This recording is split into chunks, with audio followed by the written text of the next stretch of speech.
Chapter 11 First Contact with Orochimaru. You are listening at novelfull.audio.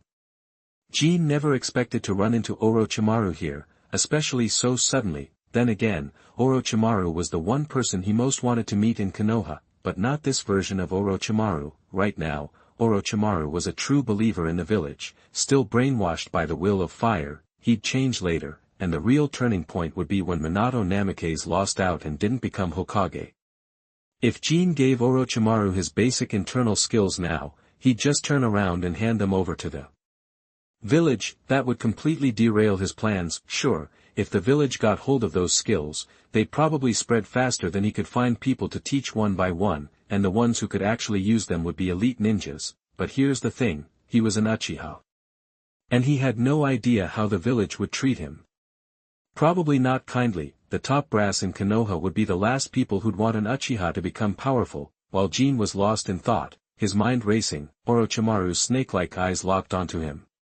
The faint killing intent in the air seemed to warn him that any unusual reaction would trigger an attack. Even though Orochimaru hadn't reached his peak yet, he was still an elite Jonin. Compared to him, Jin, with only special Jonin-level strength, was like an ant. Orochimaru spoke, his tone casual, almost dismissive.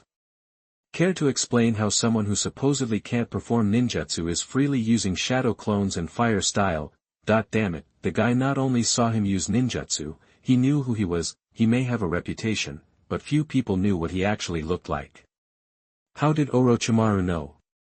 Feeling anxious, Jin replied respectfully, I didn't expect Orochimaru Jonin to even know about a nobody like me. Being recognized by Orochimaru like this was practically a death sentence. Wasn't this the same as telling the village he was a ghost? Danzo's doing, all to undermine the Uchiha clan's reputation. Orochimaru's tone was calm, matter-of-fact, that explained why Uchiha Jin's bad reputation had spread so far. After all, if it damaged the Uchiha name, that guy hiding in the shadows would do anything. Damn Danzo. Jin was seething inside. Without that troublemaker, his reputation wouldn't be so bad that it was common knowledge. He'd settle that score later. Orochimaru studied Jin, a hint of curiosity and confusion in his eyes. Even though the other guy was keeping a straight face, he could still sense the subtle shifts in his expression. You seem to know about Danzo's existence. Danzo was a high-ranking member of Konoha, but he was also its shadow. Only Jonin and above were supposed to know he existed. Otherwise, the root would be out in the open, instead of buried deep beneath the tree, an existence whose death wouldn't even cause a ripple on the surface of Konoha. Of course Jin knew about Danzo, the future 5th Hokage and the OG War Hawk, but that only intensified Orochimaru's murderous intent. Jin's body went rigid. He'd been living in such a peaceful place for so long, he couldn't break free from the oppressive killing aura. He had no choice but to explain, carefully choosing his words. It was written in my parents' journals. Orochimaru's face remained blank. Hiding your emotions was Ninja 101, but Jin knew the other guy didn't believe a single word, because the killing intent was getting stronger. I don't think Lord Orochimaru actually believes an Uchiha would be a spy. Jin practically shouted the words. It felt like that one sentence had drained all his energy. It worked, though. The murderous aura lessened. Orochimaru paused, considering. He had a point. If you asked anyone in Konoha who was least likely to betray the village, it would be the Uchiha. As far as Orochimaru was concerned, any other clan in the village might betray it if the price was right. The main reason was that the old guard from the Warring States period was still around, but the Uchiha were different. From the old-timers who'd lived through the Warring States period to the new generation, they all saw Konoha as their own. According to the Uchiha radicals, Konoha belonged to the Uchiha. They'd never give away something that was theirs. Anyway, from Orochimaru's perspective, even though these Uchiha were messed up, they were also the teammates you had to worry about the least when it came to getting stabbed in the back. Even if they did stab you, it would be out in the open, and Konoha's top brass kept them on a short leash anyway. Still, he didn't get it. Is it because you're afraid of war? Orochimaru's gaze was lowered, hiding his eyes. He wished Rope could have run away because he was afraid of war. Not really. Jin didn't feel the murderous aura anymore and slumped to the ground, explaining quickly. Both ninja exams were all about ninjutsu. I really couldn't use ninjutsu back then. I've only recently been able to use it. Orochimaru didn't want to hear Jin's excuses and turned to leave. Lord Orochimaru, have you ever thought about the possibility of ninjas living forever? Jin's words stopped Orochimaru in his tracks. He turned to look at him, his eyes piercing. The dream of immortality had only just taken root in his heart, and right now he was more focused on ninjutsu. No one knew about the newly born thoughts in his heart. Jin ignored Orochimaru's reaction and kept talking. I've developed a ninjutsu that could make people live forever. It can continuously accumulate chakra in the body without causing any physical harm. Theoretically, if you have enough chakra, you could live forever. And it had to be your own chakra. If a Jinchuriki borrowed the tailed beast's chakra, it could even endanger their life. Orochimaru thought it over, realizing that the idea was theoretically sound. The main reason ninjas didn't live long was because they died in battle. They also burned through their own chakra, which was like consuming their own life force. Even so, plenty of ninjas live to be 60 or 70 years old. Can you show me this technique? Orochimaru walked back over, his tone almost pleading. When faced with unknown knowledge, you had to respect it. I happen to have a copy with me. Jin grinned, showing his teeth, and pulled a small notebook out of his pouch. But in exchange, will you take me on as your disciple? After thinking things over, he decided he couldn't let people think he was afraid of war, since that would hurt his future career. Besides, the chance to meet Orochimaru face-to-face was too rare to pass up. Orochimaru might have a unique take on and improve his basic internal skills. Then, he could build the image of a genius ninjutsu researcher. And if the higher-ups had any malicious intentions, being Orochimaru's disciple would take a lot of the pressure off. Jin's plan was pretty ambitious, but things weren't going to go the way he thought. Orochimaru paused, notebook in hand, and said as he flipped through it, I'm not looking to take on a disciple right now. The shadow of Rope's death still hung over him, and he had no intention of taking on any more students. Looking at the contents, he saw that it consisted entirely of 3 stages of sealing techniques. After a quick glance, he realized that these seals were actually the same seal, taken apart and put back together. When he saw the first seal that had been dismantled, he understood why Uchiha Jin couldn't use ninjutsu before. No further explanation needed. This was too advanced for a kid who wasn't even an adult yet to have come up with. He looked at the disappointed Jin, his eyes deep, while Jin put on a sad, almost tearful expression, but inside, he was ready to drag Orochimaru's ancestors out of their graves and whip them. This guy was something else. A genius who studies ninjutsu. He really lives up to the Uchiha name. Orochimaru thought to himself, an Uchiha with similarities to the second Hokage had appeared. He wasn't sure if that was good or bad for the village. I'll help you keep your secret. Orochimaru closed the notebook and looked at Jin meaningfully. I can't be your teacher, but I'll find you one. Poof, Orochimaru turned into smoke and vanished. Jin was confused. Things had turned out completely different from what he'd expected. Orochimaru had actually chosen to help him hide his abilities and find him a teacher. Who is it? You could at least tell me. Ideally, it would be Tsunade, who was beautiful, had a great figure, and was also a master of medical ninjutsu. Please don't be that Jiraiya, who was chasing after destiny. He couldn't deal with the mystical type. At the Ninja Academy, Minato Namikaze looked at Jin, whose dark circles were so bad he looked like a panda, a puzzled expression on his face. What's wrong? You seem out of it. He hadn't seen him for just one day. Why did he look like this? It was like, he'd been, burning the candle at both ends. Don't even mention it. Jin sighed. He was so tired he didn't even notice Namikaze Minato's weird look. He'd been exhausted all day yesterday, and then he hadn't slept all night after he got home. He'd been excited about switching over to the 8 gates, but then he ran into Orochimaru. Who did he want as his master? He just had to ask. Instead, the guy disappeared, and he didn't even know where to find Orochimaru. When he got home, he absorbed the clone's memory of learning ninjutsu and started studying ninjutsu, hoping to finish his Lingbo Weibo. But then he really saw the problem. It was a matter of scale. His body was only so big, but he had to position the bagua in an extremely large way.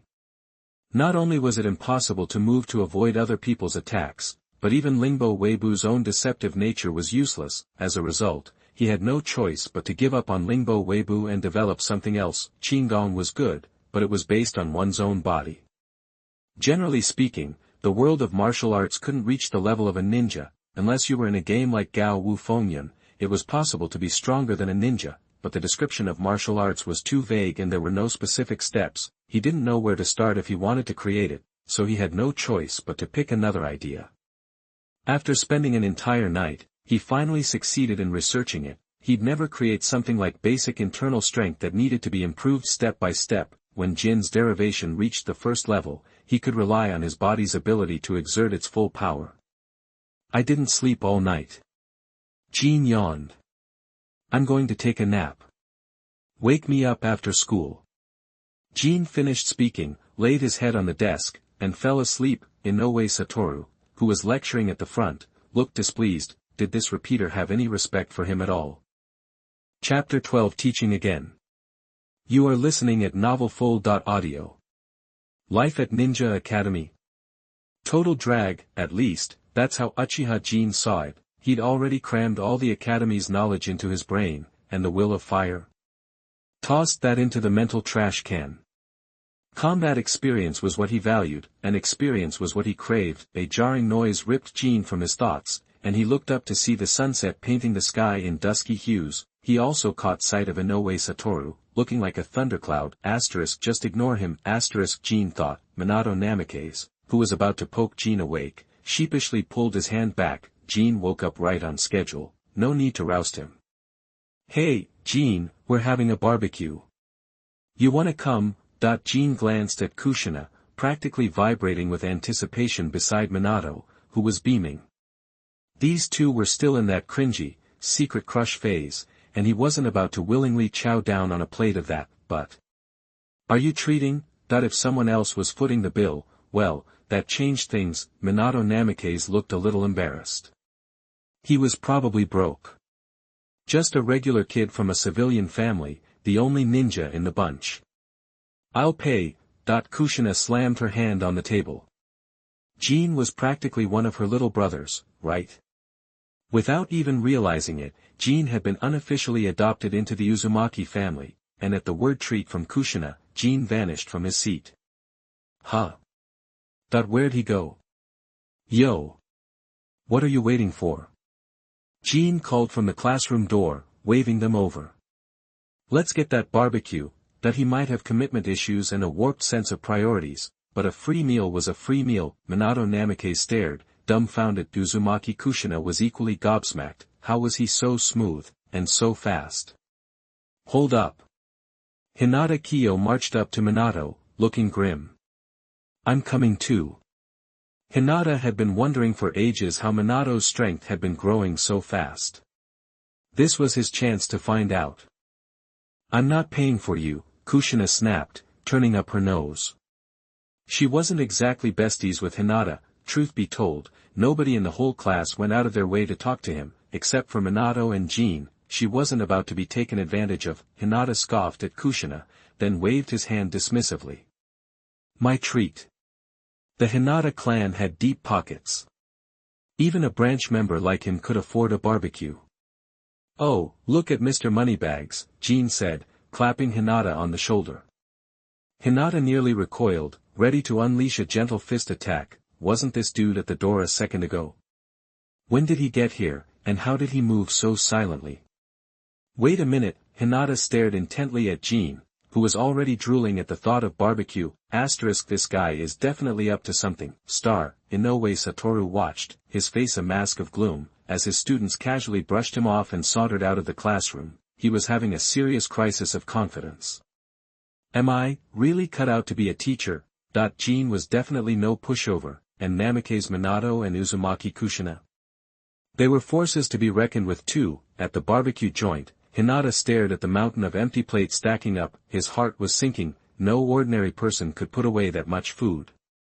He could practically hear his wallet whimpering. Sorry, wallet. I tried. Hinata silently mourned his dwindling funds, but a Hyuga always kept his word. He couldn't back down now, not in front of Uchiha Jin, of all people, *the Hyuga clan will prevail, *, dramatic echo effect. Another round, please. Jin called, waving to the waiter. Hinata's face fell. Maybe principles weren't that important. Meanwhile, Jin and Kushina were locked in a battle for barbecue supremacy. They stared each other down, sparks flying. This was a worthy opponent. Chopsticks flashed, snagging every piece of meat within reach. The chopsticks became swords on the battlefield, ruthlessly claiming their prize. Minato Namikaze gave Hinata a sympathetic glance before hurriedly snatching a piece of meat himself, catching the scraps in the wake of the feeding frenzy. Since starting the basic internal skills training, his appetite and strength had been steadily climbing. He might not be able to keep up with the two ravenous monsters, but he was definitely a rising star in competitive eating. Hinata eyed the plates with despair. That was his hard-earned cash going up in smoke. He couldn't even get a single bite. Apparently, the dinner table was a war zone. He finally managed to spear a piece of meat and bring it to his mouth, but it vanished. Where's my meat? 3 sets of eyes darted around, cheeks bulging as they frantically chewed. None of them looked even remotely inclined to explain. Oh, so that's how it is, huh, star. Byakugan. Activate. Hinata officially declared war, plunging his chopsticks into the fray with a gentle fist-style precision. He now understood the harsh realities of the dinner table. Those who couldn't snag their own meat were relegated to eating plain rice. Finally, Jin pushed back from the table, full to bursting and picking his teeth. Kushina glared at Hinata. That's a foul. Who whips out bloodline limits during dinner? Unheard of. Hinata looked at the towering stack of plates, then at Kushina, whose eyes were already brimming with tears of starvation. Got a problem with that? He was footing the bill. He was entitled to at least one measly bite. Kushina huffed and looked away. I've got a little money here, Minato offered, pulling out his meager pocket money. Hinata Kyo looked at the paltry 100 taels in Minato's hand and felt a pang of emotion. He really was as great as everyone said he was, that Minato Namikaze, always ready to lend a hand in someone's hour of need. Just as he was about to take the money, his expression hardened. Minato Namikaze was his sworn rival. He couldn't let himself be bought off like this. I'll never fall for your tricks. Hinata stubbornly refused. Huh? Minato scratched his head, completely lost. Come on, let's get this bill settled, Jin drawled, still shamelessly working on his teeth with a toothpick. Swing by the training grounds later. I'll teach you something. He had a new trick up his sleeve, something he could pass on. The 4 stances had subsequent training directions too. Too bad he was restricted by Goldfinger. Hinata looked bewildered but followed them to the cashier. As the restaurant owner struggled to contain his glee, Hinata emptied his wallet. One look at the cashier's barely concealed ninjutsu smirk and you knew how much Hinata Kyo had spent. Clutching the few remaining coins, his body and soul were utterly drained. I wonder if my cousin would let me crash on his couch for a few months. That was supposed to last him for months. Gone in one meal. What kind of black holes were these 3? As he stepped out the door, he saw them huddled together, murmuring about something. He clenched his fists. He felt like he was being played. As he approached, he overheard Jin sigh. The streets are pretty empty. It was supposed to be a bustling commercial district, but there were barely any people around. They couldn't even count them on 2 hands. Hinata had heard the clan ninjas talking about it. He spoke up. I heard ninjas from the earth and wind countries are planning to invade. All the village ninjas are out on reconnaissance and defense. Minato also sighed. People in the village are afraid ninjas from other countries will sneak in, so they're staying inside. Kushina was silent. Out of the 4 of them, she was the only one who truly knew the horrors of war. It had destroyed her home. A sense of foreboding settled over them. We need to get stronger. By the time we graduate, we might be thrown straight into the war. Jin's tone was nonchalant, but he knew in his gut that they would be. So what are you teaching us? Hinata asked Jin, his curiosity piqued. Jin smirked, resting his head on his hands. Come with me. You'll see. Hinata Kiyoshi noticed that Minato and Kushina didn't seem to have any doubts, so he followed Jin, a bit more enlightened now. They walked down several streets, the area becoming more and more deserted. Eventually, they entered the forest. Why are we going to such a remote place? This was Minato's question. Last time, they were at the creek. Why the forest now? Jin chuckled. I found a secret hideout. We can train there in the future. Just us. When he said us, he glanced significantly into the trees. Kushina and Minato both caught the subtle gesture. They fell silent. Since they started training with the internal skills, their senses had grown sharper. Both of them had picked up on the umbu tailing Kushina. Kushina knew what was up and pretended not to notice. Minato wasn't sure what was going on, but he knew it was something he, a lowly academy student, couldn't handle. A dilapidated training ground, deep in the forest. The others sat on the ground while Jin perched on a tree stump, hands clasped behind his head. Starting today, I'm going to teach you 4 physical techniques. Taijutsu. Hinata scoffed. That's it? Something you disapprove of? Feel like trying it out? Jin eyed him with a smile. Hinata was the kind of guy who wouldn't back down to Minato, so he stood up and took a fighting stance. This is you. Before he could finish his sentence, Jin was right in front of him, his grin infuriating. Shave, one of the 4 styles. Hinata didn't waste a second, launching into his gentle fist. His hands moved in a blur, leaving afterimages, but Jin swayed back and forth, as light as a feather, easily dodging every blow. The more Hinata missed, the more frustrated he became, and the faster he attacked. Paper drawing, another one of the 4 styles. After practicing paper drawing, Jin suddenly stilled and straightened his body. This gave Hinata the perfect opportunity to strike, landing rapid blows on Jin's acupoints. Each strike targeted his chakra meridians, but Jin didn't even flinch. He maintained his posture, completely unfazed. He even winked. This guy was even more annoying than Minato. But then, Hinata stopped and took a step back. The back of his hands were red and swollen. Why was this guy so damn hard? Jin calmly said, Iron Body, one of the 4 styles. Then, he raised his hand and pointed at a nearby branch. When he lowered his finger, a deep hole marked where he had struck. Finger Pistol, one of the 4 styles. These are the 4 physical techniques I'll be teaching you. Chapter 13 The Changed Orochimaru. You are listening at novelfull.audio. Time flies, doesn't it?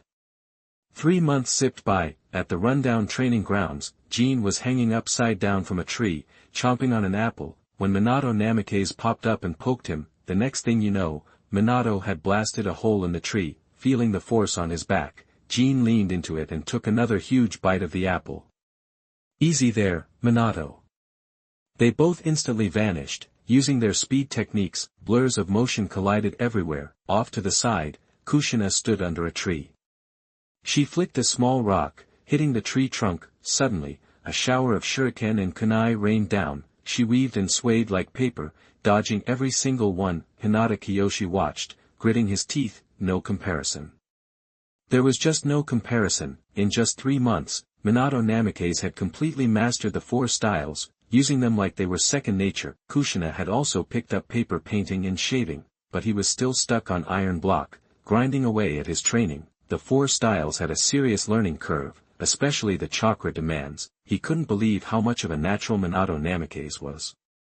But what he was seeing told him the truth. He, probably, didn't want to admit it, but he couldn't measure up to Minato. And then there was Uchiha Jin. That guy was a straight-up monster. He had no idea where Jin had learned the 4 styles, but the guy's combat abilities were off the charts for their age. His agility, his reflexes, the way he wielded the 4 styles like they were extensions of his own body. Even a genius like Minato Namikaze just looked like he was being toyed with. Even without ninjutsu, Hinata felt that Jin could probably take on a Chunin. He'd sparred with Chunin and Jonin before, and fighting Jin felt like going up against a Jonin. That guy's a beast in human skin. Hinata Kiyoshi stared at the guy Minato kept chasing. Jin was worth chasing after. Too bad he couldn't even keep up with Minato. Jin glanced over at Hinata Chin, who was observing them. Hinata didn't know about the basic internal skills, though, mostly because of the strip of cloth he wore on his forehead, which blocked the caged bird seal, meaning the Hyuga branch family couldn't control him. Of course, Jin knew Hinata wouldn't believe him if he told him all this. He ducked to avoid Minato's finger gun, which punched a hole in the tree right next to him. He spun around, going for a sweeping kick, but Minato reacted crazy fast. He actually used Jin's leg to spring himself upwards, but Jin suddenly put on a burst of speed, and his sweeping leg caught Minato in the gut, sending him flying. Minato recovered in the air, landing lightly on a tree branch. Still got some work to do, Minato, Jin said, finishing off his apple. Minato jumped down and slumped to the ground. Jin, how are you so strong? Minato whined. He knew he was improving by leaps and bounds, but he couldn't even begin to gauge Jin's full strength.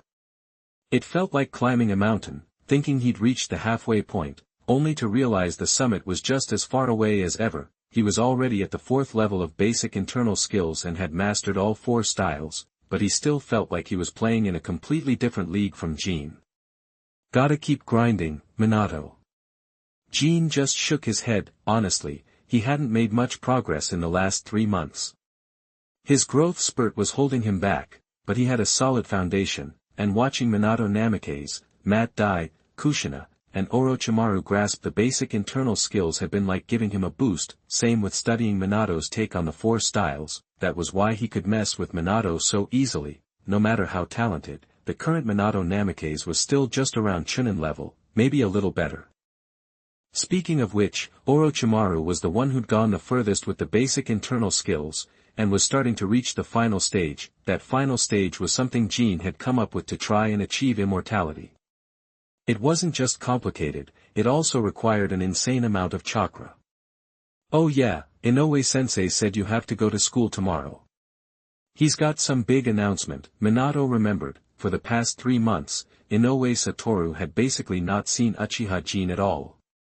Yeah, Jin said dismissively, but if he used that technique, he could actually threaten a Jonin now, or he already had the strength of a Jonin himself, even if he could only use it once. Orochimaru watched expressionlessly as the ninja inside the glass container slowly turned into wood, screaming in agony. A bandaged man stepped out of the shadows. Under the light, his expression looked grim. Danzo Shimura. From the shadows of the leaf.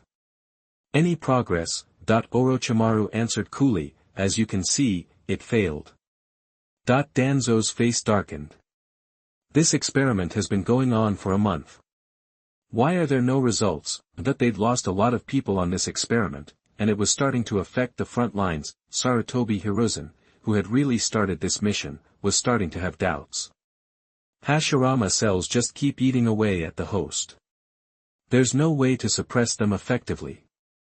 Orochimaru shook his head. He tried everything he could think of, but he still couldn't stop the Hashirama cells from destroying everything. Keep experimenting. We need results. I'm not your subordinate, Danzo-sama. Orochimaru emphasized the title, glaring at Danzo. Even if this guy was the teacher's best friend, he couldn't order him around. Danzo gave Orochimaru a long look. Hiruzen is waiting for results, too. If you don't get anywhere, this experiment will be shut down. So much sacrifice, and for nothing. That weakling Sarutobi Hiruzen would never let this go on if they didn't get some results. Danzo turned and walked back into the shadows. There were only 2 people in Konoha who could study Hashirama's cells. One was Orochimaru, and the other was Tsunade, and he couldn't let her find out about any of this. After all, he couldn't exactly tell her, hey, we dug up your grandpa's grave to make Konoha stronger. No matter how powerful the Will of Fire's brainwashing abilities were, it couldn't keep Tsunade quiet, and it might even bring down the whole village. Orochimaru watched Danzo leave, but he wasn't looking at the experimental subject. He was staring at a small potted plant on the other side of the room, where a tiny sapling was slowly sprouting. In his eyes, that sapling was probably more interesting than the ninja screaming in agony. Incredible. That Uchiha is a genius. He had gone from doubt to certainty. He'd completely changed his tune. The potted plant had nothing to do with Hashirama's cells. It was just a dead seedling he'd sealed using the basic internal skills sealing technique. He hadn't watered it or anything, instead, he'd been irrigating it with chakra, and now, that seed was growing like crazy. If chakra reaches a certain level, can immortality really be achieved? Orochimaru was lost in thought. Basic internal strength could help people live a few more years, but it wasn't real immortality, but the key was in that third stage. Seal the power of nature within your body using chakra. There was something called senjutsu chakra in this world. Usually, people just thought about absorbing it, but no one had ever considered sealing it inside themselves. According to Jin's steps, the natural force inside the seal would continuously change the body, making it adapt to that force because of the characteristics of internal strength. If the human body can sustain that magic chakra forever, it could really lead to immortality. The white snake in Ryuchi Cave was living proof. This really is the path to eternal life. Orochimaru's eyes lit up. As he pursued ninjutsu, he always felt like his lifespan wasn't long enough, so he'd settled for second best and started looking for ways to achieve immortality. But now, the real path to immortality was right in front of him. What was Hashirama's cell? It was just a dead-end job. Hashirama cells were impressive, but they couldn't make anyone live forever. Only this basic sealing technique was the real answer. Sealing is the future. Uchiha Jin had no idea. The appearance of basic internal skills had completely changed Orochimaru's direction. There might have been similar techniques in the world of Naruto. But ninjas were just a bunch of thugs who chased after destruction. They only saw temporary destruction. They chased after the ultimate in art, but they never thought about the journey to eternal life. Originally, only Orochimaru had considered this path in this world. Now there was one more. Uchiha Jin, Ninja Academy. Jin looked around at the familiar but unfamiliar environment, and sighed. I haven't been here in a few days, and it feels like the classroom is a completely different place. You haven't been here in 3 months. Inoue Satoru roared silently. But he kept his gentle smile, wanting to keep up the appearance of a teacher. Inoue Sensei's smile is so creepy. The students walking past gave him disgusted looks. The smile on Inoue Satoru's face became uglier than crying. Can't you at least let me keep some dignity? Inoue Satoru. Once everyone was in the classroom, Inoue Satoru recovered from his depression. Thinking about what he had to do next, his mood started to tank again. He walked slowly to the podium, feeling like his body was suddenly heavier. Looking out at his lovely students from the podium, he thought of how he was going to let them all out except for Jin. He opened his mouth to speak, but he choked up. The point of a ninja academy was the point of a ninja academy. The age you graduated from the ninja academy was 12 years old. When did it become 10 years old? He didn't understand the problem, and he didn't even understand the next decision. Looking at the students, who were giving him confused looks, Inoue Satoru took 3 deep breaths before putting on his best smile. Dear students, congratulations. Starting tomorrow, everyone can take the graduation exam. Huh. Jin slammed his hands on the table and stood up. Chapter 14 Jiraiya. You are listening at novelfull.audio. On the way home. Hey, Kin, what's with the thunderous look? Minato Namikaze asked. You looked ready to kill someone back in class when you slammed that desk. Even Satoru Inoue was taken aback. Nah, I'm just a little surprised I'm graduating early, Jin replied, smiling thinly, but inwardly fuming. Really? Minato didn't buy it. Jin's smile seemed almost sarcastic. Maybe it's just me. He thought. Seeing Jin wasn't elaborating, he dropped it. I wonder if we'll be in the same squad, Kushina chimed in, hopefully. Fingers crossed, Jin shrugged, not holding his breath. Let's face it, he was an Uchiha, and nobody really liked them. Sure, he wasn't Mr. Popularity even in his own clan, but unfortunately, changing his last name wasn't an option. Teaming up with Kushina would be the safest bet, and yeah, he was definitely down for that if it worked out. Early on, the Jinchuriki were pretty safe inside the village, so being on her squad would be a huge safety perk. They'd probably get split up later, but he'd be strong by then. Oh, hey, have you guys heard about all the ninjas disappearing lately? Minato asked, suddenly remembering something. Some of the ninjas in his neighborhood were missing, gone without a trace. He could hear their families crying at night. That's way above our pay grade, Jin said, cutting Minato off before he could start speculating. He remembered something important was kicking off around this time. The Hashirama cell experiment was starting up to give Konoha a power boost. Those missing ninjas. He knew it had to be related to the Hashirama cell research, the one black mark on Sarutobi Hiruzen's record. That also explained why they were graduating ninja school early. The Hashirama cell research was a resource hog, and it cost lives. It was bound to impact the front lines eventually. Ninja school students were an obvious source to fill those holes. That old geezer, Jin muttered under his breath, gritting his teeth. I'll get him someday. Huh? What was that? Minato asked, confused by Jin's muttering. Nothing, Jin said, shaking his head. No point in getting into that. Look. Kushina suddenly pointed at a tree in the distance. A guy was standing there, clearly spying on something. Next to it was the women's bathhouse. Jin groaned inwardly. It had to be Jiraiya. Who else in Konoha would pull a stunt like that? Peeping Tom. Kushina roared, vanishing in a blur of red hair. Jiraiya, busy peeking, felt a rush of wind behind him. Before he could even think about running, he got a kick to the back and went flying headfirst into the women's bath. Aya! Eek! Screams erupted. Pervert! It's that jerk Jiraiya. Fire style, fireball jutsu. Suddenly, the bathhouse was ablaze. A fireball slammed into Jiraiya, sending him flying out and landing right in front of Minato and Jin. The two exchanged a look. Probably dead. Let's find a place to bury him. They were about to get to work when. Wait. Jiraiya croaked, holding up a hand weakly. I'm not a goner yet. Jiraiya, his hair half singed off, struggled to sit up. His clothes were shredded, and he looked utterly pathetic, but Kushina wasn't done with him. No way she'd let Jiraiya off easy. You filthy, perverted creep. Her red hair swirled around her like octopus tentacles, making her look like a vengeful witch, her body crackling with a faint golden aura. Kushina leaped into the air, raised her fist high, and brought it down on Jiraiya's head with all her might. Wham!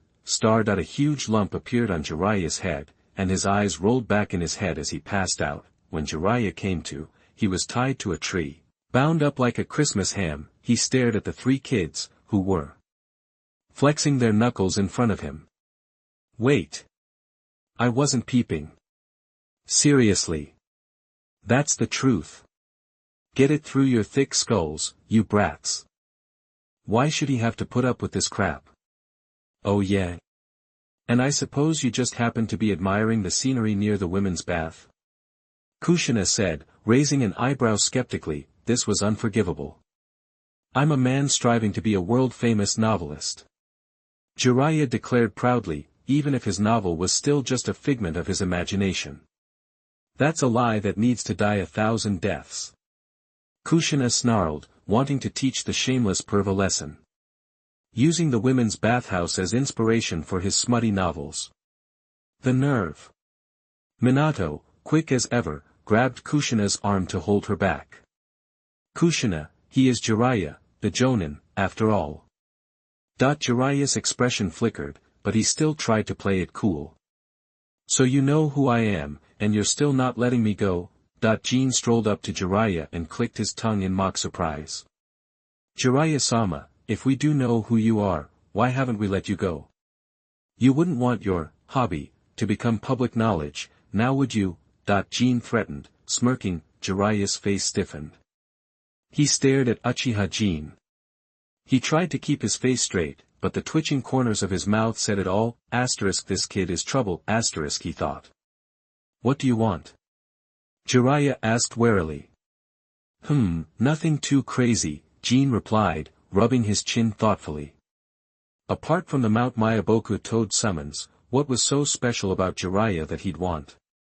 And those toads from Mount Myaboku, except for the big talking boss, were just strong, not the beasts he wanted. Thinking of this, he looked at Jiraiya with disgust. This guy was actually worthless.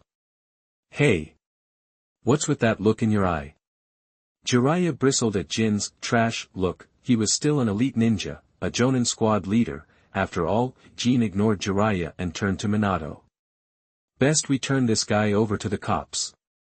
Jiraiya's blood ran cold. Anywhere but the police. Hold on, let's talk. I can teach you guys ninjutsu. The Uchiha were famous for being ruthless. The fines they handed out were light, and they may even be imprisoned. Minato perked up a little at the mention of ninjutsu, but he was alright where he was right now, better off stopping Kushina. It'd be hard to explain if Jiraiya got himself killed. Wait a sec, let's work something out. Too bad none of the three were listening. I'll call the MP Minato, watch him, Jin said. Jiraiya started to panic.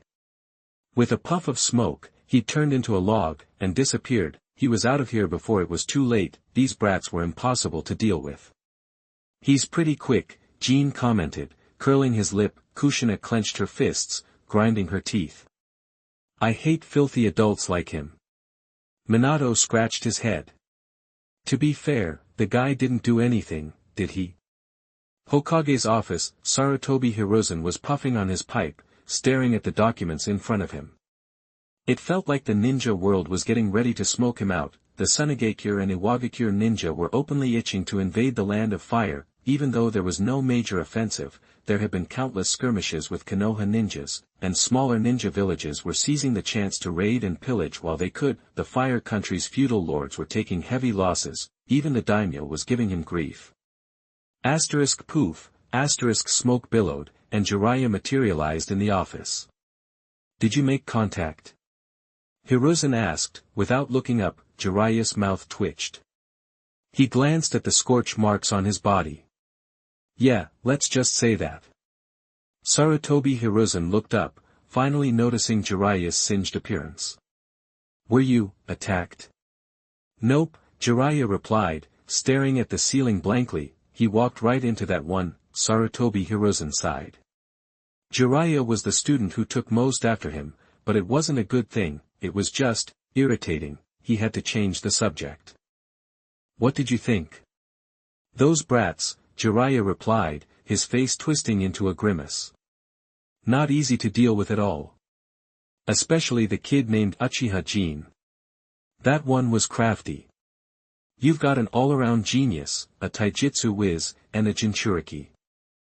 Jin's skill in taijutsu had been plain for a while, but most people didn't know he could do ninjutsu. Even Sarutobi Hiruzen didn't know. Sarutobi Hiruzen sighed. These three were the village's rising stars, each representing different strengths. Namikaze Minato represented the civilians, Uchiha Jin represented the ninja clans, and Kushina was the jinchuriki. The civilians of Konoha couldn't be trampled on. After all, the Senju clan was mixed in there. Their surname disappeared, and the Senjus became the pillars of Konoha. It was the choice made by the second Hokage that allowed the civilians to rise suddenly. But even with the Senjus to thank for their base, many geniuses came from the civilians. Unfortunately, qualifications were just qualifications, and resources were just resources.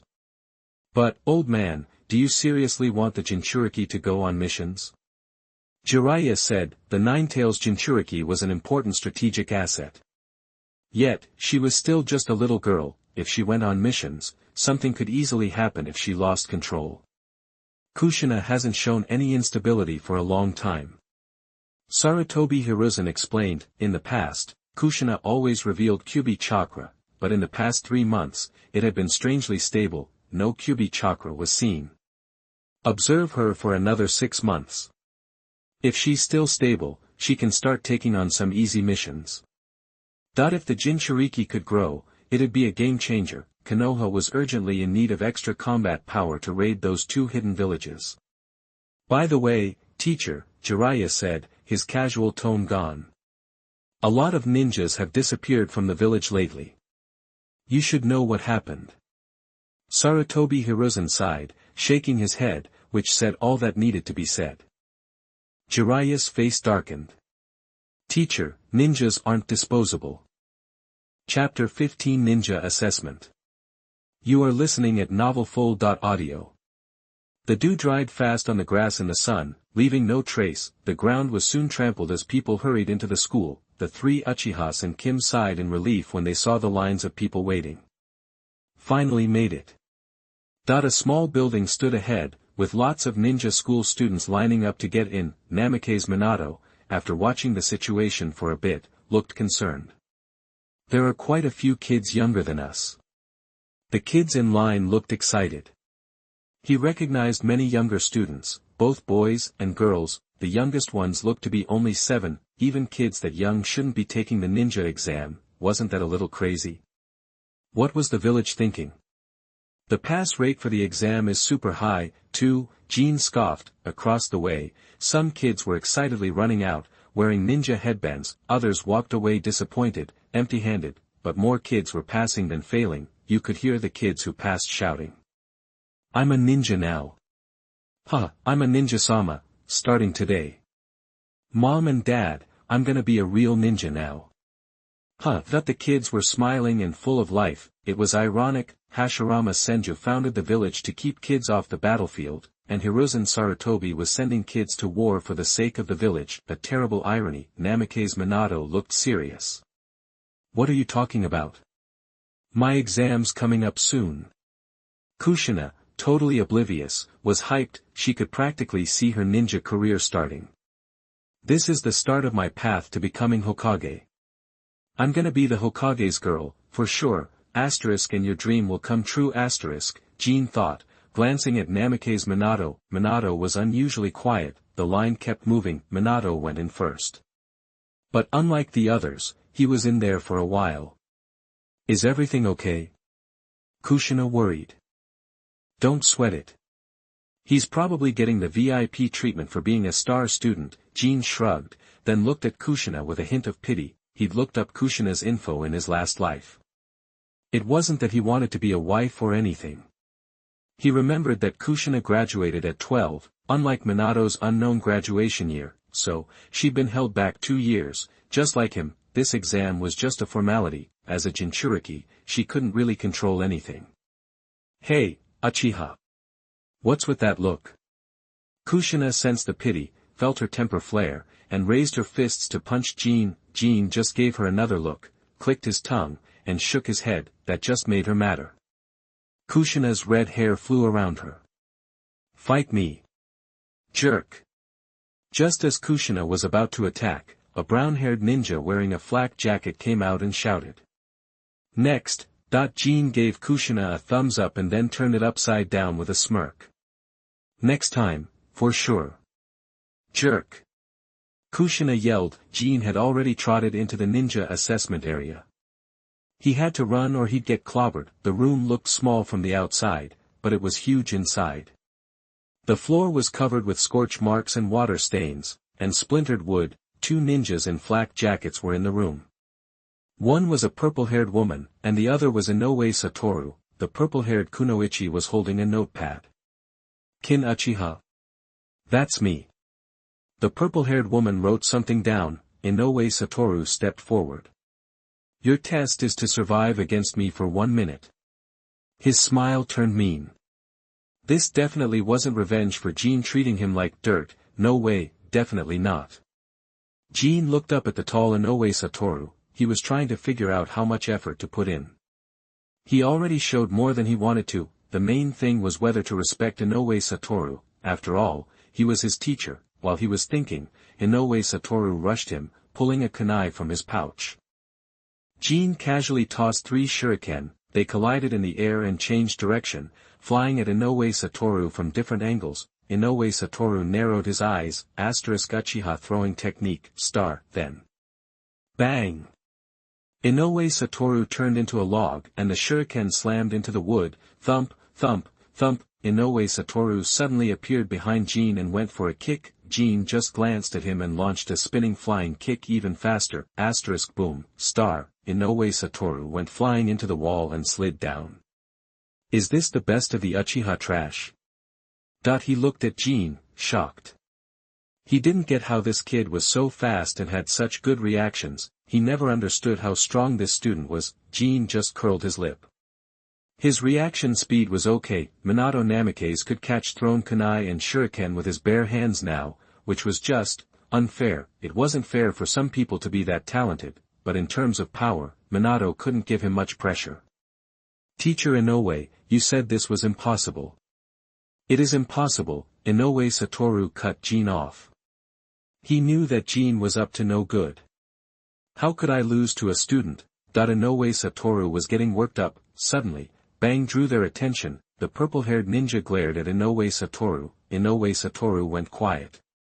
He seemed to remember that he just lost to Minato Namikaze the same way. Ha ha ha. The ninja who led Jin in couldn't help laughing. Both teachers lost to their students. I haven't lost yet. Inoue Satoru yelled and quickly started forming hand signs, but he stopped halfway. A sharp kunai was at his throat. The others looked at the field in surprise. This guy is a monster. Jin was standing in front of Inoue Satoru, holding a kunai to his neck. They hadn't even seen him move. Inoue Satoru swallowed and raised his hands. If he didn't give up, he was dead. Teacher Inoue, I deserve to pass. Jin smiled slightly. On paper, he was Jonin level strong, which couldn't be compared to the Chunin teachers at the school. Pass.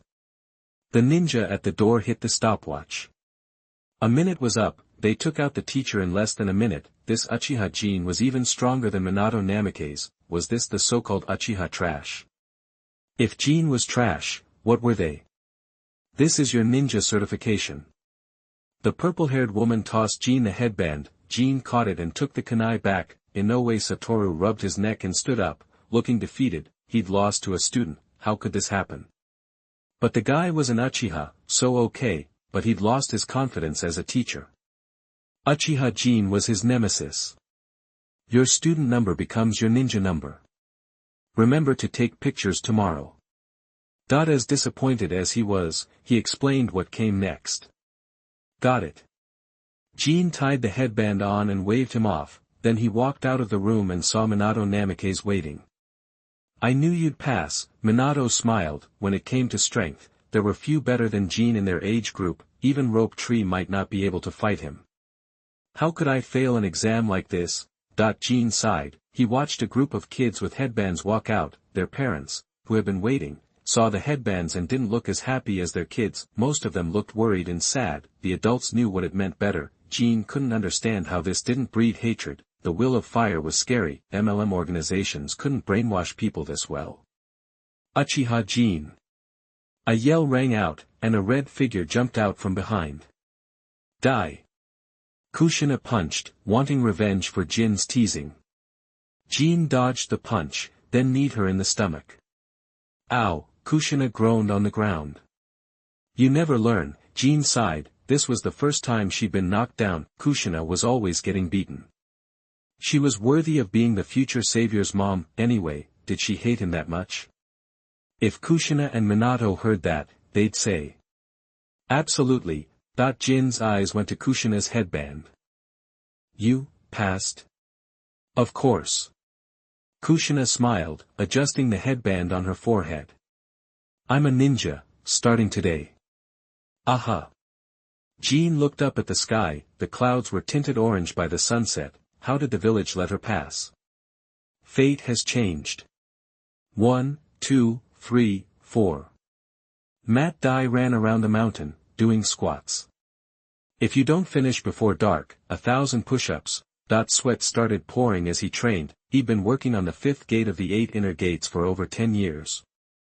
Uncle Dai's still working hard, Jin said, hanging upside down from a branch. Hey, long time no see, golden boy. Matt Dai gave him a thumbs up. Yeah, it's been a while. Jin jumped down. Uncle Dai, let's fight. Go all out. He was in a bad mood. Happy to, Matt Dai said.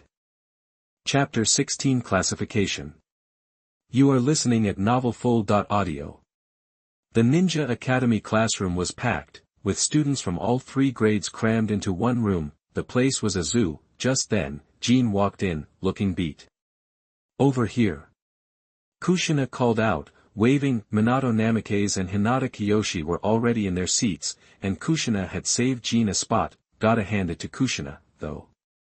Nobody was gonna argue with her for a seat. Jin trudged to his spot and faceplanted on the desk.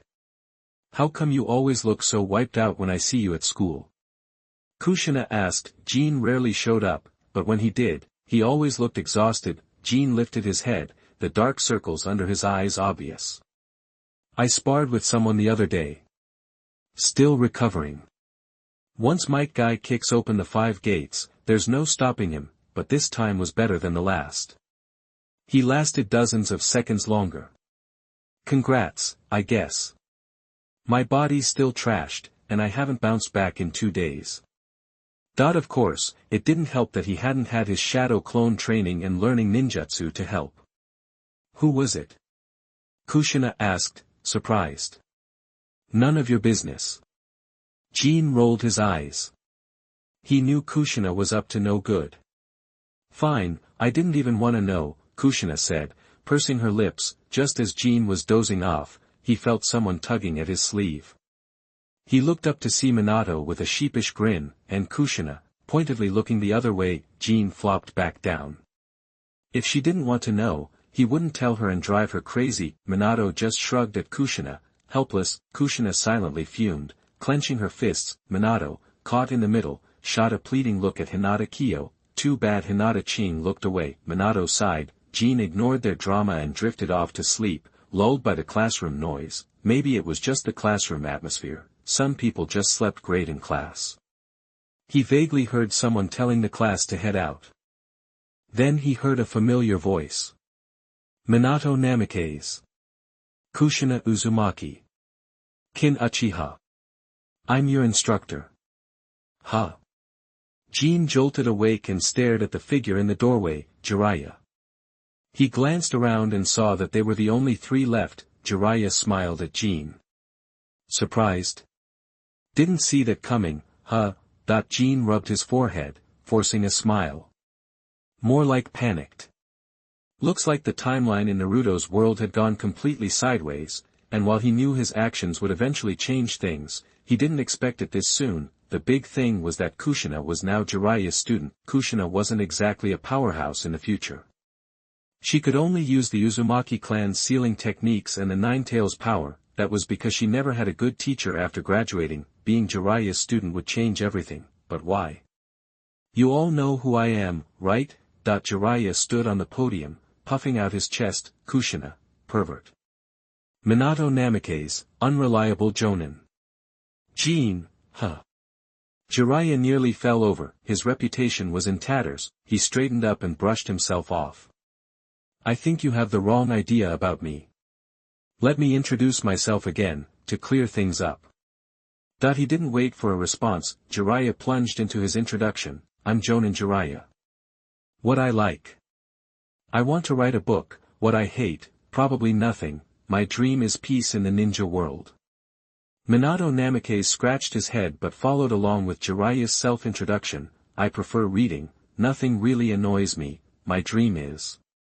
I want to become Hokage. I'm gonna be Hokage. Kushina protested, and seeing the other's eyes on her, she started her own self-introduction. When Kushina was done, everyone looked at Jin. Jin was still sitting, lost in thought, wondering how the ninja world's history would unfold and if his knowledge of the future was still useful. After all, besides his special abilities, that was his edge. Kin, your turn. Minato Namikaze nudged Jin. Me. Jin stroked his chin. My name is Uchiha Jin. I like arrogant blondes, and long, black-haired, gentle ladies. Hold on. Jiraiya quickly covered Jin's mouth. He was supposed to be talking about his interests, not some weird fetish. Did he not see that Kushina was about to blow a gasket? Introduce yourself properly, Jiraiya said, rapping Jin on the head. This kid was a total weirdo. Jin rubbed the sore spot, complaining, okay. He reluctantly gave in and continued. I like ninjutsu, all kinds of ninjutsu, and I hate anything I can't control. My dream, for now, is to live a few more years. After all, his goal was immortality. Gotta start somewhere. Figures, Jiraiya said, studying Jin intently. He wasn't like Orochimaru in personality or appearance, but his core was similar, except that he didn't seem to be able to use ninjutsu. Was he a research talent? Jiraiya knew that the 4 techniques they used were suspected of being invented by Jin. No wonder he'd been begging him to take Uchiha Jin as his student. You're not gonna develop any strange fixations, are you? Jin asked, crossing his arms defensively. Stop changing the subject. You brat. Jiraiya rubbed his knuckles on Jin's head. Alright, I get it, Jin said, struggling to escape Jiraiya's grasp. He was no match for Jiraiya, an elite jonin. Okay, that's all for today. We'll meet at the training grounds at 5 tomorrow morning. Don't eat breakfast, or you'll throw up. Jiraiya grinned mischievously. Take it or leave it. Jin looked up at the ceiling. That's how Kakashi got Naruto in the future. After leaving the Ninja Academy, Jin parted ways with Minato, Namikaze and Kushina. On the way home, Jin ran into someone unexpected. A chilling wind swept through the gloomy path. A snake-like man in a kimono stood before him. His expression wasn't as twisted as it would be later. And he even had a sense of justice. Time was a brutal thing. How do you like the teacher I chose for you? Orochimaru asked. Jin figured. Jin sighed. Orochimaru was the reason he was in Jiraiya's class. He's good enough. You seem dissatisfied. Orochimaru seemed curious. Jiraiya was considered an elite jonin, and many people wanted to become his student. I'm not dissatisfied, Jin replied. But I don't think we're compatible. He didn't want to mess with the soothsayer. Who knew if those toads on Mount Myaboku would one day call him the child of darkness? Jiraiya might just kill him. After all, he was a massive variable in the great toad sage's prophecy. Really? Orochimaru said noncommittally. In the past, Jiraiya would have been his best friend, and the bond between them would have connected them and protected the village, but now he felt that he and Jiraiya were 2 different people after all. Orochimaru spoke again, his voice low. Jin, how much do you know about the darkness in the village? Jin looked at Orochimaru in surprise. Could they really talk about that? He scratched his head and smiled innocently. The village is full of light. How could there be any darkness? Orochimaru stared at Jin without blinking, then laughed. It seems you know more than you let on. Don't be ridiculous, Orochimaru. What are you doing here? Jin didn't want to play games. I was hoping you'd accept my teachings after tomorrow. What about Jiraiya-sensei? He agreed. Jin looked up at Orochimaru's smiling face. His pale face was almost handsome, so why all the theatrics? Jin was confused, but shocked. Was this cuckolding? Jiraiya was hiding in a tree. He couldn't help but glance at 2 figures strolling down the street, a blonde female ninja and a blue-haired male ninja, Tsunade and her boyfriend, Dan Kato. Too late, he mumbled. Jiraiya, feeling sad, was sketching in a book. A portrait of Tsunade soon appeared. Then, he quickly scribbled it out. Tsunade, I'm glad you're happy. There was a hint of sadness in Jiraiya's voice. Looking up at the stars, he thought about the 3 students he'd met that afternoon, and the great toad sage's latest prophecy. Little Jiraiya, I had another dream. I saw light and darkness intertwined, and I saw the 2 paths of the ninja world. I don't understand. The child of prophecy has vanished, leaving only the child of light and the child of darkness in the ninja world. They will bring about new changes. And the fate of the world will be decided by whoever wins. If the child of light wins, there will be lasting peace. And if the child of darkness wins, the ninja world will descend into endless conflict and infinite evolution. Ninjas will become gods, the stars will become a battlefield, and there will be endless war. The child of light and the child of darkness will become your students. You must guide them, teach them, and help them grow. Then, you must choose. Chapter 17 New Class 7. You are listening at novelfull.audio. A training ground, worn from use. You could tell just by looking. Minato, Namikaze and Kushina leaned against a training post, waiting from morning until noon. Growl. Kushina clutched her stomach. She hadn't eaten a thing. Why haven't those 2 jokers shown up yet? Minato also touched his stomach. He was hungry, but he could handle it. Even Jiraiya and Jin Uchiha were MIA, just as Kushina was angrily punching and kicking a wooden dummy. Poof, smoke billowed, and a huge toad appeared. A figure stood atop the toad, announcing, "Master Jiraiya, Senso the Toad Sage of Mount Myaboku, at your service." Jiraiya struck a dramatic pose. "Tada! Get outta here!" Kushina appeared behind Jiraiya and kicked him. Jiraiya dodged to the left, narrowly avoiding Kushina's attack, and gently shoved her back. Kushina flipped in the air, landing smoothly. Jiraiya chuckled. "These kids have skills," he thought. Poof, the giant toad vanished. Jiraiya landed next to Kushina. "Don't get cocky. I let you win last time." Last time was just a test, which ended with him getting his butt kicked. Who could he complain to? Where's that punk Jin? Jiraiya scanned the area but didn't spot him. Probably a no-show. Too good for us, huh? Jiraiya frowned. Fine. I'll send him back to the academy. Orochimaru can't say a thing. Talent doesn't give you a free pass. I'm here. A mound of dead leaves exploded, revealing Jin, who emerged with a yawn from a leaf-filled pit. He'd been lying in a hidden hole. Unless you stepped on it, it was impossible to find. Jiraiya and the others never saw that coming. Ahem, Jiraiya coughed. Using your environment is a key ninja skill. Oh, please. You were totally surprised. Kushina called him out. She'd seen his face. Jiraiya changed the subject. Alright, time for your ninja exam. Isn't that over? Minato asked, concerned. Jiraiya smiled. The school test just proves you're qualified to be a ninja. My test decides if you're good enough to be a genin. Fail, and it's back to the academy. Minato wanted to ask about other new ninjas, but hesitated. Stop trying to scare them, Jin said, urging them to start quickly.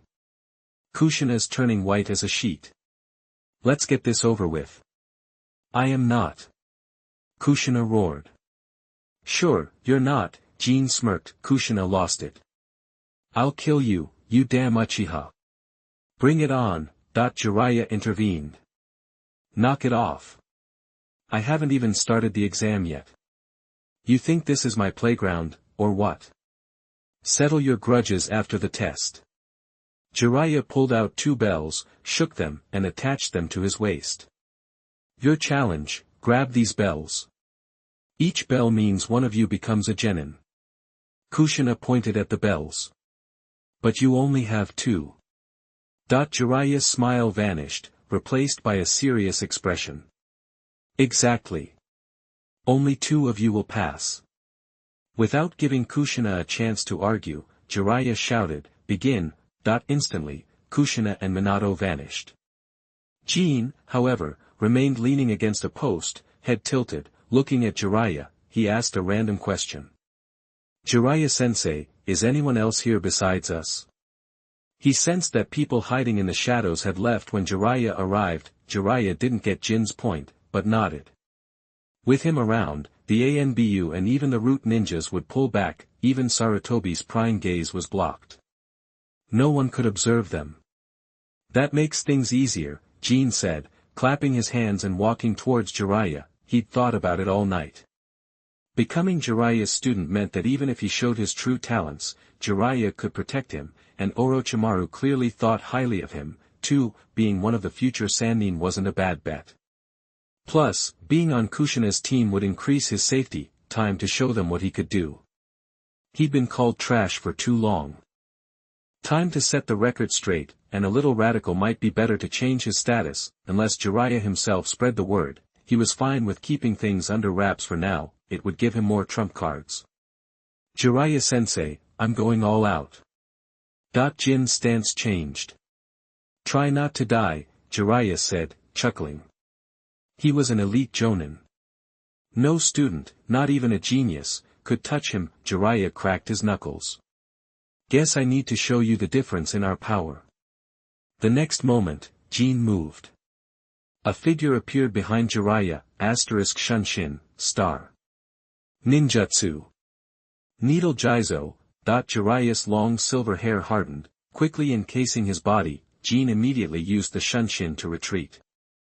Jiraiya was already completing his jutsu. Lion's main technique. Jiraiya's long hair grew, lashing out at Jin. Jin weaved back and forth quickly, dodging. Jiraiya narrowed his eyes, watching Jin form hand seals. He can use ninjutsu now. Fire style. Phoenix Sage Fire Technique. Jin spewed flames, scattering them in all directions, setting Jiraiya's hair ablaze. As Jiraiya retracted his hair, Minato appeared behind him. Now's my chance. He reached for the bell on Jiraiya's waist. Jiraiya tried to grab Minato's hand, but Minato was too strong and too fast. Before Minato could touch the bell, Jiraiya poofed into smoke, reappearing behind Minato and grabbing him, but a roar came from behind him. Die 1,000 deaths. A fist wrapped in a golden chain came down. Jiraiya dodged sideways, grabbing Kushina's wrist and slamming her into Minato. They grappled. Just as Jiraiya was about to attack, several shuriken collided in the air, flying in all directions. Jiraiya jumped back, barely avoiding them. Minato and Kushina vanished. Jiraiya looked around, but Jin was gone, too. You finally get it, ninjas don't fight fair. Something was off. He sensed movement behind him. He whirled around. Jin was right behind him. His arms turned into shadows, as if disappearing, and lashed out. Self-propulsion. Living snake. Jiraiya blocked, but Jin's shadowy arms were like venomous snakes, biting him and causing sharp pain. He saw a dark shadow touching the bell near his waist. Ninjutsu. Shedding skin. Jiraiya's body shriveled as countless shadowy arms tore him apart. Jin jumped away. A hand shot out of the ground where he had stood. If he hadn't moved, he would have been caught. Jiraiya emerged from the ground, looking far from relaxed. 3 chains erupted from the ground, wrapping around Jiraiya's feet. Minato ran across the chains, rushing towards Jiraiya. He threw a kunai. Jiraiya dodged, forming hand seals. Fire style. Flame bullet. His cheeks puffed up like a toad, and he spat flames. Minato poofed away. Behind me. Star. Jiraiya spun around. Minato was behind him. No. There's more. Star. Jin appeared in front of him. Shunshin. Shunshin. Point 2 black shadows crisscrossed around Jiraiya. They're strong. Jiraiya looked at the chains binding his feet and the wounds on his body. Are all the students from the academy this good now? Poof. Jiraiya vanished in smoke. As Minato landed, the bell in his hand turned to dust. At the same time, long silver hair sprouted from the ground, binding Minato and Kushina. Lion's main technique. Jin closed the distance, dodging the silver hair. Jiraiya emerged from the ground. It's over. Not yet. Jin clasped his hands, forming a gun shape, and aimed at Jiraiya. A blue energy ball started to condense at the muzzle. What's that? Spirit pill. A blue beam shot out, piercing Jiraiya's body. Chapter 18 Orochimaru's Purpose. You are listening at novelfull.audio.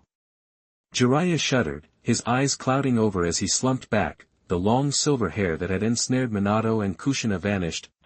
Poof star. Jiraiya's form dissolved into smoke. It was just a shadow clone. Jin sighed, feeling helpless.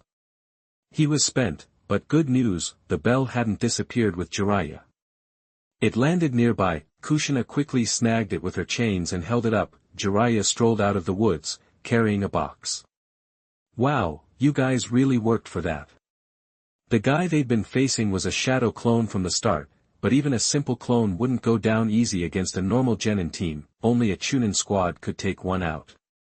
Jiraiya-sensei, we did it. Kushina cheered, waving the bell, which jingled merrily. Jiraiya grinned. That brat finally remembered to call him sensei. First, let's eat. Jiraiya patted the box he was carrying. It's my special love bento. Kushina made a face, but her growling stomach wouldn't let her be picky. She and Minato followed Jiraiya. Jin trudged along, looking wiped out. That spirit pill stuff really drained his chakra. Even though his golden finger gave him a decent power boost, it was still too much for him right now. He'd burned through so much chakra, it was pushing his physical limits. Alright, chow time. The box was packed with a feast, and each of them got a steaming bowl of food. They dug in, the food vanished at an alarming rate. Jiraiya watched them devour it, lost in thought, catching their stares. His sheepish grin turned serious. So, who's going back to the academy? Minato and Kushina exchanged glances, but Jin looked bored. This test meant nothing to him. Me. Send me back to the academy. I'll study for another 10 years. That he was totally up for being the academy's resident screw-up. Anything was better than getting thrown onto the battlefield. As for fighting to protect the village. Sorry, but Uchiha Jin was a fish out of water when it came to the will of fire. Too bad this was just wishful thinking. Given their current skills, the village would never let them go that easily. Minato raised his hand. I guess I'll bow out. His smile was still there, but he couldn't hide the doubt inside. Compared to Jin's raw power and Kushina's Uzumaki clan techniques, Minato felt like he didn't bring much to the table. I'll drop out, too. Kushina's expression was grim. I don't think the village is gonna let me go on any missions. As the Nine-Tails Jinchuriki and an outsider who didn't exactly feel like she belonged, she knew where she stood. Of the three of them, only Jin was being genuine. He didn't say a word, just stared up at the sky. What a beautiful day. Ha ha ha. Jiraiya burst out laughing, looking at them with a satisfied expression. You all passed. Because you're gonna be teammates who rely on each other. If you don't even trust your teammates, that's a recipe for disaster. For him, the point of the test was to see how well they bonded. Kushina looked confused, then she saw Minato's smile brighten and realized what was going on. So, we're all ninjas now. Jin wasn't even worth looking at. That's right. Starting today, you're the new Team 7, under my command. Yes. Kushina jumped for joy. Jiraiya smiled at the genin. They were practically a carbon copy of the original Team 7. Kushina was a wild woman like Tsunade, Jin was steady like Orochimaru, and Minato was a handsome and gentle guy like Jiraiya himself. Yep, Minato was just like him. So, as team leader, shouldn't Jiraiya-sensei treat us to a feast? Jin suddenly sat up, a sly grin on his face, like a fox. Minato and Kushina looked at Jiraiya expectantly. Jiraiya puffed out his chest. No problem, but why did he have a bad feeling about this? And hadn't they just finished eating? Konoha barbecue. Jiraiya stared at the bill trailing on the floor and his jaw dropped. He clutched his wallet, counting the bills over and over, but it wasn't enough. Jiraiya, who wasn't a famous author yet, wasn't exactly rich. Ninjas made money quick, but they also burned through cash on ninjutsu, ninja tools, and everything else. He looked up at the smiling barbecue owner, hesitated, and said, "Can I wash dishes to pay it off?" The owner's eyes widened. How could a ninja be so shameless? And not nearly as cute as that kid who kept rolling his eyes last time. The owner grabbed an abacus and did some quick calculations. He reluctantly made a deal with Jiraiya. Jiraiya, looking dejected, had barely stepped outside when he heard Jin's booming voice. Guys like us who never have enough to eat gotta look for freebies from the enemy. Minato looked embarrassed, but Kushina nodded seriously. Jiraiya's face darkened, and he took back his comment about Jin being steady. Jin, who was teaching Kushina and Minato how to find enemy food, looked up and waved at Jiraiya, who was wearing a black line down his face. Oh, if it isn't Jiraiya-sensei, the most generous guy ever. Thought you were definitely trying to get someone to exploit me on purpose. Jiraiya roared internally. He finally realized this guy was a trap. Okay, don't get mad. Jin stepped forward and handed Jiraiya a small notebook with a coaxing tone. What's this? Jiraiya examined the contents. Basic internal strength. It's the secret behind why I didn't use ninjutsu before. Everyone in the class had to know the basics, and he definitely wasn't after Jiraiya's ninjutsu skills. This piqued Jiraiya's interest. Jiraiya. A gloomy voice called out, and Orochimaru materialized beside them. Jiraiya looked surprised. His savior had arrived. Hey, Orochimaru, what are you doing here? Hey, lend me some cash. Orochimaru tilted his head, confused. He checked his pockets but couldn't find his wallet. I didn't bring it today. Jiraiya, Ors. Turns out, there's no such thing as a savior. Orochimaru suddenly saw the notebook in Jiraiya's hand and a smile stretched across his face. Jiraiya, there's a real path there. Huh? Jiraiya held up the notebook, looking lost. Orochimaru didn't bother to explain. I'm taking this one with me. Jin also waved to Minato. See ya tomorrow. Once Jin and Orochimaru left, Minato looked at Jiraiya, puzzled. Jiraiya-sensei, who was that? Jiraiya was looking bummed. That's the elite Jonin Orochimaru. He's on my team. The sadness on his face became a bitter smile as he told Minato and Kushina, I've got stuff to do. You guys head home. I'll take you on a mission tomorrow. With that, Jiraiya walked back into the barbecue restaurant with a tragic look on his face. Today, he was gonna wash 10,000 dishes. Minato and Kushina exchanged glances. Jin followed Orochimaru deeper and deeper into the countryside. If he remembered correctly, they were headed toward the Forest of Death. The place was off limits because of the fierce beasts and ninja creatures living there. Non-ninjas couldn't enter. A lot of Uchiha got their summoning animals there. Even though he was confused, Jin didn't say much. He followed Orochimaru into the Forest of Death and through a secret passage, ending up in a lab-like place. Orochimaru explained the layout. This is where you'll train from now on. The first floor is the training ground, the second is the animal pens, the third is the ninjutsu library, you can look around, and the fourth is my lab. Jin cut to the chase. Master Orochimaru isn't just trying to train me. Differences between past and present aside, Jin didn't believe Orochimaru was being selfless. He wasn't some kid with a powerful family background, there had to be a reason. Jin, do you understand what the ninjutsu you created represents? Orochimaru countered. Jin frowned, deep in thought. His ninjutsu just came from a different way of thinking than most ninjas. What else could it mean? Seeing Jin ponder, Orochimaru answered. It's change. A change for the entire shinobi world. Jin immediately jumped back and drew a kunai. Change wasn't something to be taken lightly, especially coming from someone else's mouth. That in itself was a danger.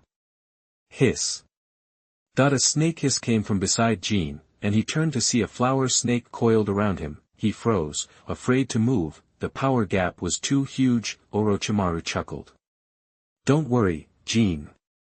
I won't hurt you. I'll protect you. I just need you to keep developing this so-called basic internal strength. After days of research, Orochimaru knew that, while mysterious, the basic internal strength was still underdeveloped. He couldn't understand the thinking behind it and couldn't change it. He could figure it out eventually, but it would take too long, so why not have the creator develop it himself? My current knowledge doesn't let me keep developing it. Jin knew he couldn't. Goldfinger had rejected all his attempts. So, I'll give you shelter and the key to growth. You just need to give me the results. But you'll have to participate in my experiments. What kind of experiments? Experiments with Hashirama cells. Chapter 19 Uchiha's Stupid Elders. You are listening at novelfull.audio. Hashirama cells. Could an Uchiha even mess with that? Uchiha Jin still couldn't wrap his head around it when he got home. If Hiruzen Sarutobi knew about this, he'd be a dead man walking, but it wasn't like he asked for it. Nobody's listening anyway. Whatever. His mind was racing with what he'd seen on the fourth floor, the intel on Hashirama's cells in his backpack, and the ninjutsu he'd snagged. He was still in shock, bordering on terrified. It was a mix of surprise and dread, a real gut punch. If I unlock the Mangekyo and add Hashirama cells, best case scenario, shadow level. The problem? Jin hadn't even unlocked his Sharingan yet. Jin opened his front door and stepped inside, only to find a face he really didn't want to see sitting at his coffee table. Just great. The clan head's got so much free time, he comes looking for little old me. Jin's tone was dripping with sarcasm as soon as he saw the guy. Who else but Fugaku Uchiha could waltz into his place like that? Next time, maybe knock before you break in. If you know who it is, great. Otherwise, I might think you're a burglar. His front door was clearly just for show. Fugaku Uchiha's expression didn't change, unaffected by Jin's snide remarks. He waited for Jin to run out of steam before speaking. I heard Jiraiya took you on as a disciple, Jin scoffed. Last I checked, my current standing might not be much lower than yours, clan head. Being Jiraiya's disciple didn't come with any official perks, but everything important happened behind the scenes. The ninja direct line wasn't just a rumor, it was a golden ticket to becoming Hokage. Too bad he was an Uchiha. You were actually accepted as Jiraiya's disciple. Fugaku's voice was shaky. He still couldn't believe it. It had been years, not since Uchiha Kagami died had anyone from the Uchiha clan been inside the Hokage's inner circle. That had pushed the Uchiha further and further away from leadership in Konoha, making them a target, but geniuses were always popping up in the Uchiha clan, so he wasn't surprised someone was taken under wing. Why this disgrace to the Uchiha name? Fugaku looked at Jin, his expression complex. He could accept anyone else from the Uchiha clan, but he just couldn't stand Jin's transformation. It was like a stain on the Uchiha crest. He couldn't stomach it, and neither would anyone else. He could only imagine the uproar it would cause within the clan. Believe it. Jin sat down at the opposite end of the table, resting his chin on his hand and staring at Fugaku. What? I'm Jiraiya's apprentice and that's messing with your plans. If you've got a problem, take it up with Konoha. Don't bother me. Fugaku looked down on him, and he looked down on Fugaku. Why go looking for trouble? Clan head, Jin said mockingly. Fugaku fell silent. If it meant bringing his clan back into the center of Konoha, he could handle a few insults. It just sucked that Uchiha Jin was the linchpin in this whole thing. Fugaku didn't say anything, and Jin didn't push it either. They just sat there, sizing each other up. It was a staring contest. Fugaku caved first. The elders want to see you. When? Now. Jin frowned. He'd never had any contact with these Uchiha elders, and didn't expect much, but if they were the ones who got Fugaku into the clan head seat, they probably weren't stupid. He hadn't realized his status as a potential Hokage successor would cause such a big reaction from the current Uchiha leadership, and it hadn't even become a full-blown crisis yet. Lead the way, then. Jin stood up. He was going to have to meet these elders eventually. Hopefully it wouldn't be as bad as he expected. They were probably just a bunch of dinosaurs. Nanga Shrine, flame pillars blazed on either side, lighting up the faces of several old men sitting in chairs. Their faces were hard to make out through the flickering flames. All that could be seen were their crimson eyes, the three tomos spinning in circles, the Sharingan of the Uchiha clan. Jin stood in the middle, under their scrutiny. The intense gaze was more pressure than Orochimaru's, but without the malice. Still, it made him uncomfortable. The old man at the head of the group spoke. Uchiha Jin, you haven't unlocked your Sharingan at the age of 12. Jin stood his ground, responding with a detached attitude. It's not exactly an easy thing to do.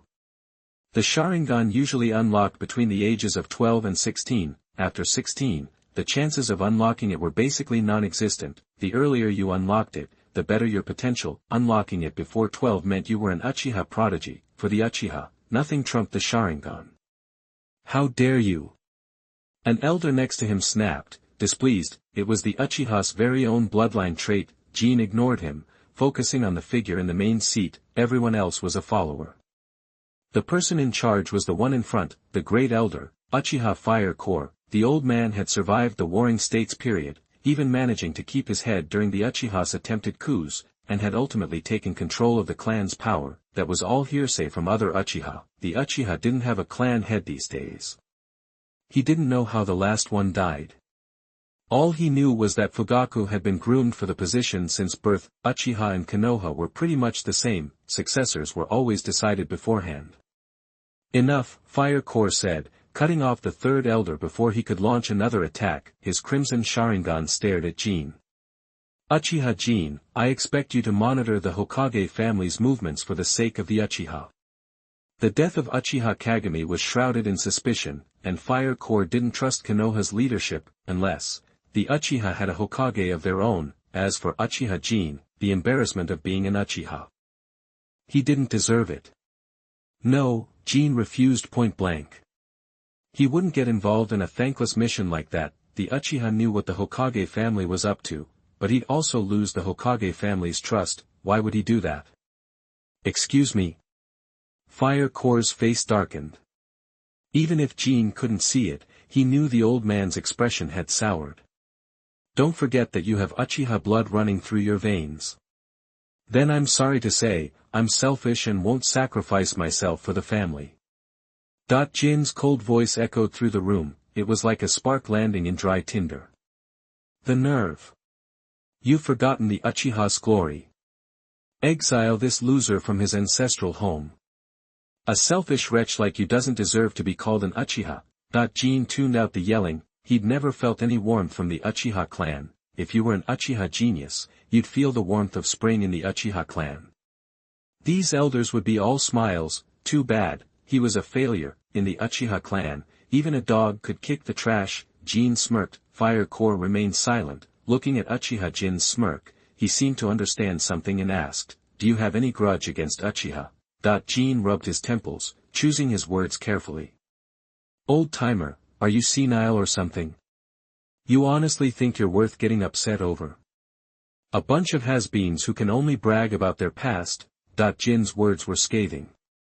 He wasn't one to sugarcoat things. Just because he was cautious didn't mean he'd swallow his pride when his life wasn't on the line. He'd curse Sarutobi Hiruzen to his face as long as it didn't cost him. These Uchiha elders were no different. It was safe to say he just pissed off the entire Uchiha clan.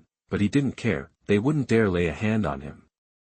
The Hokage wasn't just a figurehead. If something happened to him in the Uchiha compound, Danzo Shimura would be the first one to storm the place seeking revenge. He knew it, and so did the elders. Fire Core felt a rush of rage boiling up his throat. Decades of composure shattered in an instant. You, he pointed at Jin, speechless. If that's all, I'm out, Jin said flippantly, not taking them seriously. If they had any brains, they wouldn't be acting like this. Did they really think he was one of those gullible ninjas who'd do anything you asked if you buttered them up enough? They had another thing coming. Uchiha Jin. Fire Core called out sharply. Jin turned back, the firelight illuminating half his face, waiting for Fire Core to continue. Fire Core took a deep breath to calm himself. Don't forget, everything you have has been given to you by the Uchiha. Your skills, your smooth path, even your chance to become Jiraiya's disciple are all because of your Uchiha name. He wanted to mention talent, but he couldn't see any talent in Jin. Jin laughed humorlessly. I honed my own skills. My parents made sure I grew up okay. You guys were too busy ignoring me to help. Becoming Jiraiya's disciple has nothing to do with the Uchiha. And let me remind you, Uchiha is Uchiha. You don't speak for the whole clan. You're just a bunch of geezers trying to throw your weight around. With a crack, Fire Core snapped the armrest of his chair, the three tomo in his eyes spinning faster. Whatever. I'm leaving now. Don't come looking for me again. I wouldn't want Jiraiya to get the wrong idea when he shows up. Crack star. Crack. Crack. Every armrest was now splintered. Jin left, leaving behind a group of enraged Uchiha elders. Outrageous. The third elder roared. No Uchiha had ever dared insult the elders like this, except for Madara Uchiha. Don't worry. Jiraiya only accepted him because he's an Uchiha. Once he sees his true potential, Jiraiya will give up on him. Then, we'll see him realize he's a lost cause. He really thinks he has what it takes to become Jiraiya's student. They couldn't wait for that day. Then, he'd be at the mercy of the Uchiha. What confidence would he have then? Chapter 20 The Spread of Basic Internal Skills. You are listening at novelfull.audio. Hokage's office. Jiraiya replayed the conversation in his head. Lord Hokage, Jin Uchiha's got real talent when it comes to ninjutsu. He figured, why hide it? Jin wasn't exactly trying to keep it a secret himself. Even though he was getting a bit fed up with Sarutobi Hiruzen's recent decisions, he wasn't ready to jump ship just yet. He felt he had to share this intel. I mean, talented ninjas are a whole different ballgame than the average Joes. Sarutobi Hiruzen's eyes narrowed. So, he's been playing it cool, hiding his abilities during his time in the academy? Hiding his skills from the village since day one. This kid was already shaping up to be a problem, and being an Uchiha on top of that.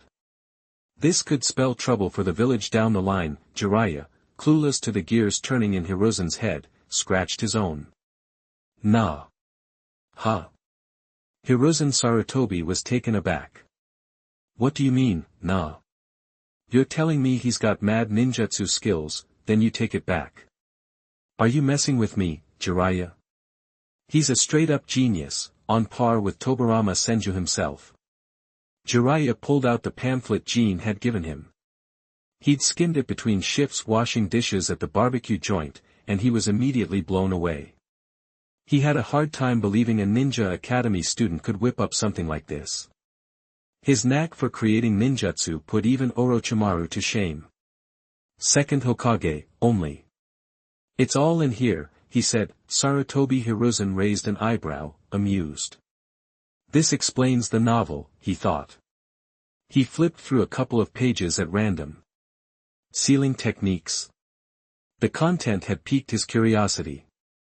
Creating normal ninjutsu was hard enough, but sealing techniques? Next level. He turned a few more pages, his brow furrowing. This is just a patchwork job. The techniques were familiar, but slapped together all willy-nilly with nothing new brought to the table. It wouldn't do anything against him. Not only would the activation be slow, but the sheer number of hand signs required, over 100 thanks to the haphazard mixing, only served to restrict the enemy's ninjutsu. A completely useless sealing technique, Sarutobi Hiruzen concluded, making Jiraiya scratch his head again. He'd had similar thoughts reading the first few pages. Lord Hokage, you gotta flip a little further. The good stuff starts on the second layer. Sarutobi Hiruzen frowned, but trusting his former student, he obliged. The point of amassing chakra is to use the sealing technique to circulate chakra. The increase in chakra even strengthens the power of the sealing technique, which in turn strengthens the body. Sarutobi Hiruzen hadn't expected that. That's pretty brilliant, that he had to hand it to him. Granted, it was rough around the edges, but the underlying concept of constructing ninjutsu was unlike anything he'd ever seen. So that's why he can't use ninjutsu, Hiruzen realized. If the first layer of the sealing technique was applied to himself, wouldn't that prevent him from releasing ninjutsu? This kid Uchiha Jin was proving to be a real headache. You couldn't just kill him, but you couldn't just let him run wild, either. Jiraiya, Sarutobi Hiruzen said, raising his head and looking him square in the eye. If I asked you to boot Uchiha Jin out of Team 7, would you do it? Jiraiya's grin vanished, replaced by a grim expression. He leaned on the pillar for support. Old man, Jin Uchiha is my student. He'd made his stance crystal clear. No way, Sarutobi Hiruzen rubbed his temples. This made things way more complicated. He would have preferred handing off a talentless Uchiha to Jiraiya, not a prodigy.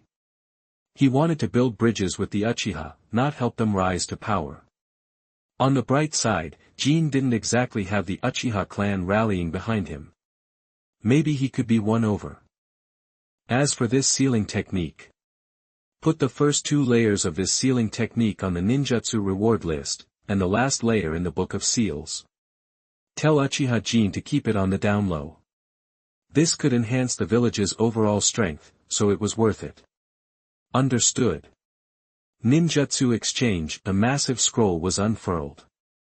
You pick a ninjutsu, trade in some merits, and it's yours. Kato Dan was drawn to the sudden appearance of something called basic internal strength. Basic internal strength of sealing technique, increases overall body strength, but carries a risk of temporarily suppressing your ninjutsu. It even came with usage instructions. Tsunade. Kato Dan shouted. Tsunade, looking a little bummed, sauntered over. What's up, Dan? Check this out. Looks a bit like your seal. Kato Dan pointed at the redeemable basic internal strength. Tsunade gave it a quick once-over and frowned. They might look similar, but they're based on completely different ideas. My seal's mostly for storage, this technique's all about sealing. Given her expertise in sealing techniques, she could grasp the principles and development trajectory of this new technique. Whoever thought of combining the human body with seals is a genius. What made it even better was that it wasn't too hard to learn. She glanced at the signature at the bottom. Jin Uchiha. Tsunade wasn't the only one who'd noticed the basic internal strength. There was a white-haired man, too, Bailyo, who looked down at the basic internal energy scroll in his hand, scanning the content. This ninjutsu should make me stronger. I mean, you really live up to the Uchiha rep, don't you? Bailyo muttered to himself. Legend had it the Uchiha breed nothing but geniuses, with their powerful Sharingan and all. It's really enviable. He saw Tsunade and Dan wrapping up their exchange, the veins in the hand clutching the scroll throbbed. You just ignored me again, Tsunade. Border between the land of wind and the land of fire, Hatake Sashige studied the map with red dots indicating points of contact with Suna Ninja. These sand ninjas are mapping out routes. While they thought their intentions were secret, he'd caught on, the Suna Ninja were slowly making their way towards the Leaf Village. Decapitation tactics. If they discovered a hidden route close to Konoha, they could raid the rear if a war broke out. A successful move like that could cripple Konoha. But Hatake Sashige being aware of it meant the other side had already failed. Suddenly, a puff of white smoke appeared, and a ninja in a green vest materialized.